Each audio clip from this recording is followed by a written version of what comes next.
काय झालं मम्मी? देवांची 3 दिवसात 1,00,000 रुपये फी भरायची.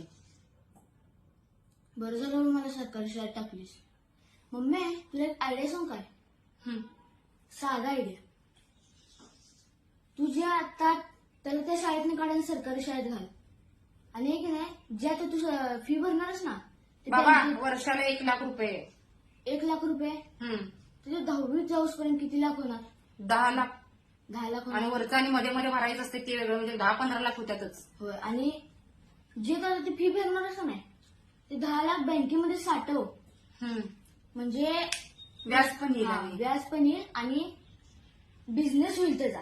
बिझनेस झाला ना म्हणजे तो जरी नाही शिकला तरी मी त्याला हा. त्या पैशानं बिझनेस काढून देऊ शकतो एखादं. बरोबर आहे. आणि पण शिकला तर ज्या पोराची शिकायची इच्छा असते ना तो शिकतोच. होय रे, कुठलं जर शाळेत घातलं तर ते शिकणारच की नाही. हा, जगाचा विचार करायचा नाही, आपला विचार करायचा.